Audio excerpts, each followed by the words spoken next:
नमस्कार, जी बिजनेस पर आपका स्वागत है। आप देख रहे हैं पावर ब्रेकफास्ट। आपके साथ मैं हूं मानसी दवे। भारतीय बाजार के लिए वीकली एक्सपायरी का दिन और आज का ट्रेडिंग सेशन कैसा होगा एक एक कर समझते हैं। शुरुआत विदेशी बाजार के संकेतों के साथ कर लेते हैं। सबसे पहले एशियाई बाजार आपके टीवी स्क्रीन पर एसडीएक्स निफ्टी देखिए, हल्की सी बिकवाली यहां पर देखने को मिल रही, करीब 14,824 के लेवल्स पर कामकाज जहां पर आता हुआ।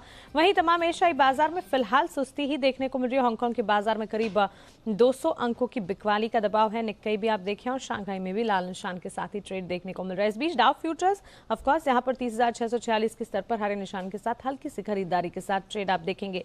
बीती रात अमेरिकी बाजार में कैसा ट्रेंड देखने को मिला ये अब जान लेते हैं। निचले स्तरों से करीब 200 अंकों का सुधार जरूर देखने को मिला। डाउ में 36 अंकों की बढ़त के साथ हमने क्लोजिंग देखी, लेकिन नैस्डैक में लाल निशान के साथ कामकाज खत्म होता हुआ दिखा और एसएनपी ने अपने आप को संभाला। विदेशी बाजार के संकेतों में काफी कुछ अहम है, कई सारे ट्रिगर्स हैं जिन्हें फोकस में रखना है। साथ ही कमोडिटी मार्केट्स भी हैं जिस पर खास तौर से हमें नजर रखनी होगी। विस्तार से एक एक कर जान लेते हैं और आपको बता देते हैं कि कमोडिटी बाजार में आखिरकार क्या कुछ हो रहा है। अमेरिका में भंडार घटने से कच्चा तेल जो है 2% चढ़कर साल भर की ऊंचाई पर पहुंचता हुआ दिखा है। चलिए डिटेल में जान लेते हैं विदेशी बाजार में क्या कुछ हो रहा है और फोकस में हमें क्या क्या रखना है। दीपांशु भंडारी हमारे साथ जुड़े हैं। Deepanshu, good morning. बताएं ग्लोबल मार्केट सेटअप कैसा है? Good morning Mansi. थोड़ी नरमी के संकेत आ रहे हैं, थोड़ी सुस्ती बाजारों में दिख रही है। जो 3 दिनों की जबरदस्त तेजी आई है वो कहीं ना कहीं उस पर ब्रेक लगते हुए दिखा है। कोई नेगेटिव क्यूज नहीं है, कोई नेगेटिव डेवलपमेंट नहीं हुआ है। बस बड़ी तेजी के बाद बाजार थोड़ा ब्रीदर लेते हुए दिख रहे हैं और इसी तरह के आप ग्लोबल क्यूज देख रहे हैं। कल शाम भी अगर आप देखें तो अमेरिकी बाजारों में एक सीमित दायरे में सुस्त कारोबार ही होते हुए दिखा। एक 250 पॉइंट की रेंज में ही डाउ कन्फाइंड था कल के दिन और हल्की सी बढ़त के साथ बंद हुआ। नैस्डैक पर एकदम सपाट क्लोजिंग रही। अल्फाबेट गूगल की पेरेंट कंपनी, उसमें 7% का उछाल आया, पर उसके सामने अमेजॉन 2% फिसल कर बंद हुआ। काफी सारे और नतीजे आए थे, स्पेशली मिड कैप्स के, जिसकी वजह से बाजार में हमने एक सीमित दायरे में एक्शन होते हुए देखा। जो रिटेल ट्रेडर्स की Reddit backed Wall Street bets के कुछ शेयर्स में हम एक्शन देख रहे थे, वहां पर भी एक बहुत ही छोटे दायरे में कल कारोबार होते हुए दिखा है। काफी सारे अहम ट्रिगर से आने वाले समय के लिए जो बनते हुए दिख रहे हैं। एक बड़ी बात है कि आज आने वाले हैं साप्ताहिक बेरोजगारी के दावे और गिरकर आएंगे। लगभग 8,30,000 का अनुमान है। पर आगे जाकर जो एयरलाइन कंपनीज हैं वो कह रही हैं कि वो एक बार फिर से जॉब कट्स करने वाली हैं, क्योंकि जो सरकार की तरफ से एयरलाइन कंपनीज को राहत मिल रही थी वो अगले महीने एक्सपायर हो जाएगी। तो इसी विषय में जो स्टिमुलस बिल पर चर्चा है वो इंपॉर्टेंट रहेगी, क्योंकि अगर एयरलाइंस वापस परेशानी में आएंगी तो फिर अमेरिका की इकोनॉमी पर असर पड़ सकता है। बाइडेन साहब ने भी कहा है कि वो रिपब्लिकन्स के साथ स्टिमुलस बिल को कम करने के लिए बातचीत करने को तैयार हैं, तो कहीं ना कहीं ये भी एक पॉजिटिव क्यू आ रहा है। यूरोप की बात करें तो यहां पर भी मिला जुला कारोबार रहा। छोटी रेंज में यहां पर भी ट्रेड होते हुए दिखा, पर कच्चे तेल यहां पर खरीदारी कायम है। कल फिर से 2% का उछाल रहा और अब 58.50 पर ब्रेंट पहुंचता हुआ दिख रहा है। डॉलर 2 महीने की ऊंचाई पर है, पर कल सोने और चांदी पर हल्का सा दबाव आते हुए दिखा है। हालांकि इस सुबह आप देख रहे हैं कि चांदी में एक्शन फिर से लौट चुका है। बिल्कुल, तो चलिए सुबह चांदी में एक्शन जरूर लौटता हुआ दिखा। कमोडिटी मार्केट्स और साथ ही विदेशी बाजार के संकेतों को आगे भी समझने की कोशिश होगी। आगे बढ़ते हैं और अब जान लेते हैं कि कल के कारोबारी सत्र में संस्थागत निवेशकों ने क्या किया। एफआईएस डीआईएस का एक्शन। एफआईएस ने कैश मार्केट में तो खरीदारी जरूर की है, लेकिन वायदा बाजार में उनकी तरफ से बिकवाली के आंकड़े आप देख पाएंगे। कैश मार्केट में करीब 2,521 करोड़ की खरीदारी एफआईएस की तरफ से आती हुई दिखी है। वहीं एफआईएस वायदा बाजार में 3,227 करोड़ की बिकवाली कर रहे हैं और 400 करोड़ की बिकवाली डीआईएस कर रहे हैं कैश मार्केट में। तो क्लियरली एफआईएस की खरीदारी सिर्फ कैश मार्केट में है। इसके अलावा डीआईएस बिकवाली कर रहे हैं कैश मार्केट में और वायदा बाजार में भी एफआईएस के करीब 3,227 करोड़ की बिकवाली के आंकड़े आते हुए दिखे हैं। लेकिन विदेशी बाजार के संकेत जहां पर हम देख रहे हैं उतार चढ़ाव है देखने को मिल रहे। एशियाई बाजार की शुरुआत जहां आप देख रहे हैं, साथ ही भारतीय बाजार के लिए वीकली एक्सपायरी का दिन है। इन तमाम संकेतों को देखते हुए भारतीय बाजार पर आज के लिए आपकी रणनीति क्या होनी चाहिए जान लेते हैं। जुड़ रहे हमारे साथ जी बिजनेस के मैनेजिंग एडिटर अनिल सिंह भी।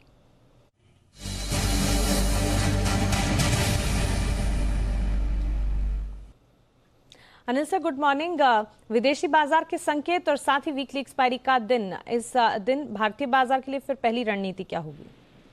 Good morning Mansi. देखिए, संकेत मिले जुले हैं। उम्मीद के मुताबिक है अमेरिकी बाजारों में प्रदर्शन रहा है। जब भारतीय बाजार कल बंद हुए तो लगभग 25-50 पॉइंट ऊपर ही डाउ फ्यूचर्स ट्रेड कर रहे थे और घूम फिर कर डाउ फ्यूचर्स अमेरिकी बाजार वहीं जाकर बंद हुए हैं और बाकी बाजारों में भी थोड़ा शांत कारोबार है। इतने दिनों की अच्छी तेजी के बाद बाजार थोड़ा कंसोलिडेशन के मूड में है। सीमित दायरे में थोड़ा वक्त बिताने के हिसाब से ट्रेड कर रहे हैं। भारतीय बाजारों के लिए चूंकि एक्सपायरी का दिन है, इसलिए थोड़े आप उतार चढ़ाव की उम्मीद कर सकते हैं। पहले और इम्पोर्टेंट सपोर्ट लेवल के आसपास खरीदारी करनी चाहिए भारतीय बाजारों में। अगर शुरुआत होती है तो बाय ऑन डिप्स का मार्केट है। वहीं साथ में ऊपरी स्तरों पर थोड़ी बहुत प्रॉफिट बुकिंग भी आपको आने की उम्मीद रखनी चाहिए। तो जो आज अहम सपोर्ट रेंज है बाजार के लिए वो निकल कर आती है 14,575 से लेकर 14,650। कमजोरी का संकेत तभी होगा जब 14,700 के नीचे बाजार ट्रेड करना शुरू करे, जो कि यहाँ से काफी कंफर्ट जोन पर है। तो 14,700 से आप गिनिएगा, अगर वो टूटे तो ही आपको सोचना है कि आप हल्की फुल्की कमजोरी देख रहे हैं। जब तक 14,700 के ऊपर है तब तक बिल्कुल अच्छे से मजबूत है, इसमें कोई डाउट नहीं। अब आइए ऊपर की तरफ, तो 14,850 से 14,925 ये वो रेंज है 75 पॉइंट की, जहां पर आपको प्रॉफिट बुकिंग आने की पूरी संभावना है। 15,000 के आसपास हाईएस्ट ओपन इंटरेस्ट है कॉल्स में, तो उसे पार करना इतना आसान नहीं होगा। उसके लिए मजबूत ग्लोबल क्यूज चाहिए, और अभी जो संकेत है उस हिसाब से ऊपरी स्तरों पर आप प्रॉफिट बुकिंग आने की भी संभावना देखेंगे।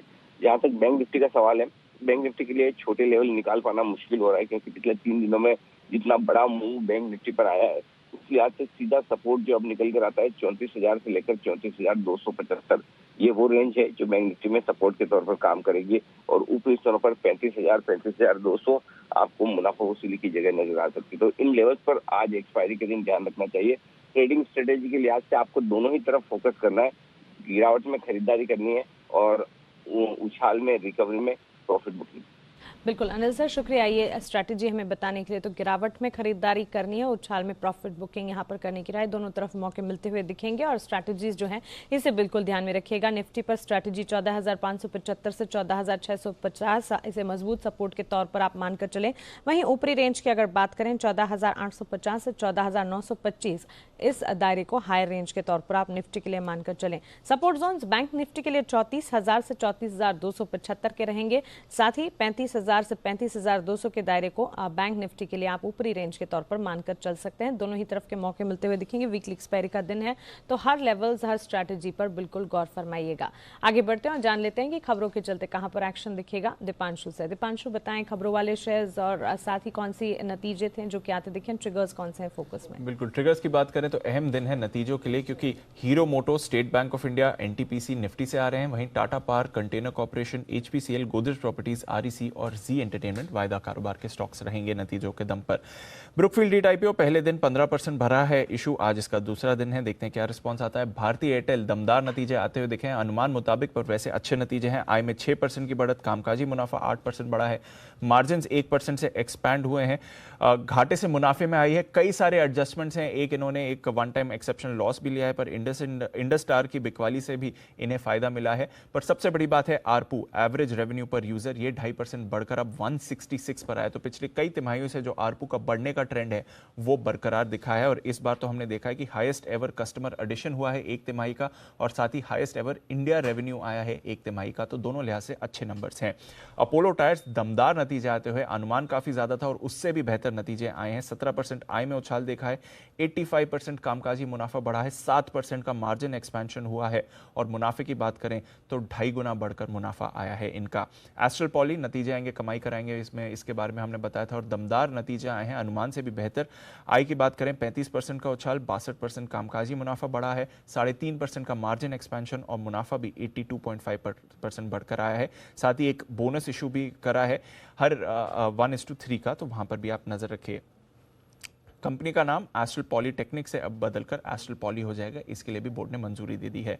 अदानी ग्रीन, यहां पर देखें घाटे से मुनाफे में आई है कंपनी, 48% का आय में उछाल है, 72% कामकाजी मुनाफा बढ़ा है, और 128 करोड़ के लॉस के सामने 41 करोड़ का प्रॉफिट है।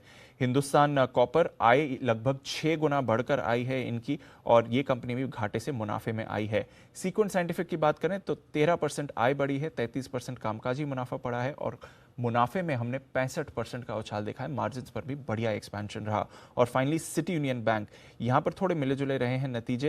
एनआईआई नेट इंटरेस्ट इनकम 14% बढ़कर आई है, पर मुनाफा 11% गिरा है।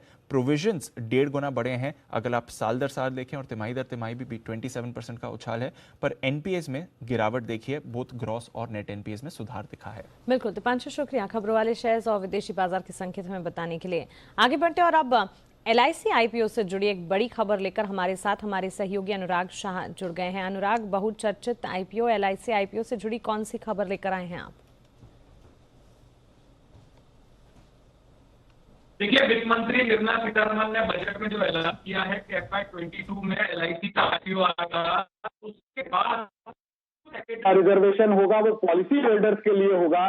तो अब जो है वित्त मंत्रालय से जुड़े सोर्सेज और एलआईसी से जुड़े सोर्सेज बता रहे हैं कि इसके बाद उम्मीद की जा रही है कि अगले 6 से 8-10 महीने के अंदर 1 करोड़ से ज्यादा नए डीमेट अकाउंट खुलेंगे इस ऐलान के बाद, क्योंकि जो एलआईसी के पॉलिसी होल्डर्स की संख्या है वो करीब 25 करोड़ है। तो इन 25 करोड़ पॉलिसी होल्डर्स में से एक बड़ा जो सेक्शन होगा जो इनके पास डीमेट अकाउंट नहीं होंगे, और भारत के अंदर जो डीमेट अकाउंट की भी संख्या है वो करीब 4-4.5 करोड़ के करीब है। तो एलआईसी के आईपीओ के अंदर स्पेशल रिजर्वेशन होने की वजह से इन पॉलिसी होल्डर्स की तरफ से जो है वो डीमेट अकाउंट खोले जाएंगे। तो ये पूरे मार्केट के लिए और जो डिपोजिटरी कंपनीज है सीडीएसएल के लिए और उसकी जो होल्डिंग कंपनी है बीएससी के लिए काफी बड़ी खबर होगी, क्योंकि 1 करोड़ के करीब अगर डीमेट अकाउंट खुलते हैं तो काफी जबरदस्त ट्रैक्शन आएगा। और दीपम सेक्रेटरी की तरफ से जो कहा गया है एक इंटरव्यू के अंदर के पॉलिसी होल्डर्स के लिए 10% तक का रिजर्वेशन किया जा सकता है। तो इसके बाद जो एलआईसी की तरफ से जो पुश दिया जा रहा है, जो एजेंट्स हैं वो भी अपने जो बाकी के 2 महीने के अंदर जो पॉलिसी की मार्केटिंग होती है, जो बिक्री होती है, उसमें इसी तर्ज पे पॉलिसी बेच रहे हैं कि एलआईसी का आईपीओ आने वाला है, देश का सबसे बड़ा आईपीओ आने वाला है। तो अगर आप एलआईसी के पॉलिसी होल्डर्स होंगे तो आपको स्पेशल रिजर्वेशन मिलेगा आईपीओ के अंदर। तो ये काफी बड़ी खबर है कि आने वाले साल के अंदर जो 1 करोड़ से ज्यादा नए डीमेट अकाउंट खुलने की जो वित्त मंत्रालय को उम्मीद है, क्योंकि जो एलआईसी का मेगा आईपीओ है वहां पर पॉलिसी होल्डर्स के लिए 10% तक का रिजर्वेशन हो सकता है।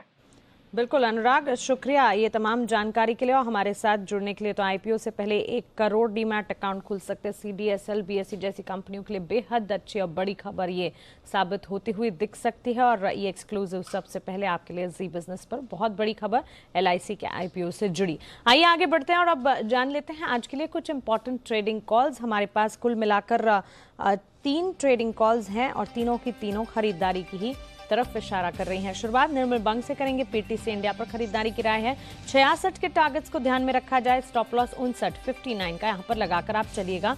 इसके अलावा यहां पर खरीदारी की जा सकती है ग्रैन्यूल्स और साथ ही बैंको इंडिया में भी, और खरीदारी 144 के स्टॉप लॉस के साथ 160 का टारगेट आप ध्यान में रखकर चल सकते हैं। बैंको प्रोडक्ट्स पर 160 के टारगेट्स को ध्यान में रखते हुए खरीदारी कीजिएगा।